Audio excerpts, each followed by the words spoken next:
We are a small rural elementary school, and we added STEM programming really as a class itself to go with everything else that was already going on about 4 years ago.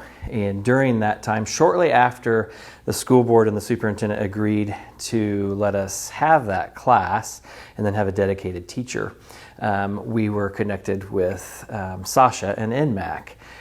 So shortly after that announcement was made, we were granted a design and innovation studio. So the timing could not have been more perfect because we knew it was going to be full steam ahead with the STEM lab and having that as a class. And then literally like weeks later, now we were blessed with a studio, curriculum, all kinds of networking connections as well. The tools provided in the Design and Innovation Studio either set the stage or complement what is going on in the lab. So everyone in our school is 3D printing, grades K to 5. They're coding, they're creating, they're doing all these things that would have been super difficult to pull off had we not had the studio and had we not had the equipment that comes with it and the curriculum that comes with it. It really just builds and complements everything that we kind of already had either in place or in mind to do. Long term, where I'd like to see it progress is to A, continue, but to B, just continue to build. So there's a huge, I think, networking piece to this with other schools or industries that have studios, but also just like when we come together for different conferences at Purdue and get to network and talk to other schools, other industries, even places that are selling STEM equipment or have new things to offer. It's just really about maintaining but also expanding. And then I think even to take it a step further, there's more to be developed even in terms of university relationship with your public schools. There's more to be developed with community partners and industry and schools and university. It's all there, the pieces are all there now, but the sky's the limit really on growing that.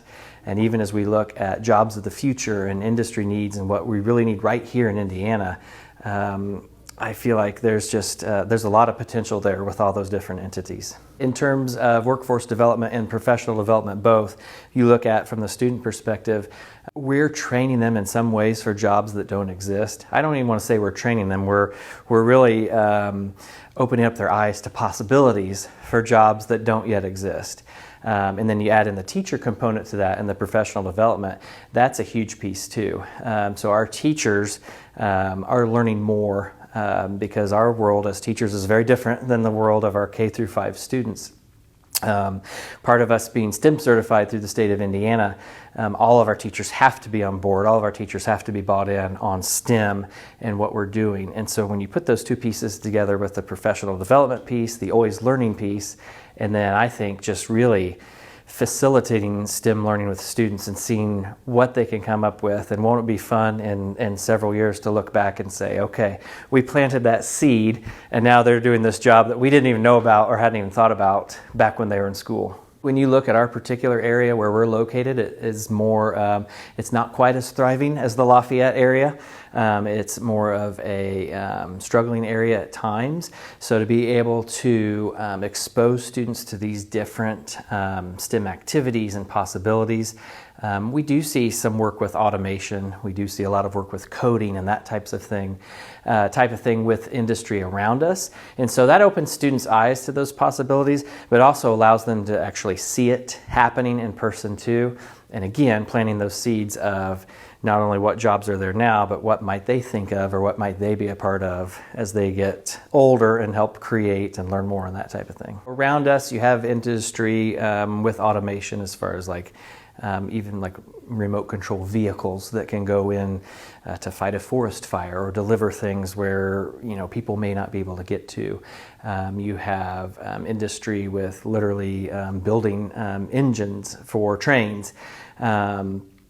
And still some participation like in the auto industry. You have to go a little further out to find some of that. And in some cases, students will have to look a little further out from our particular area. There still is quite a bit of industry there and quite a bit, I think, of potential and possibility. But we're also opening eyes to we would love for them to stay in the area, but we'd love for them to stay in Indiana as well.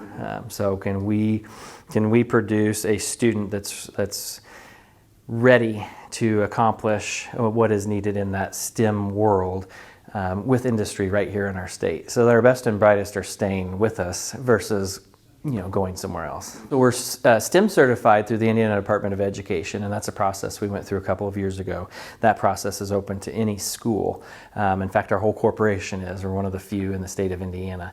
One of the few elementary schools in our particular area in East Central Indiana.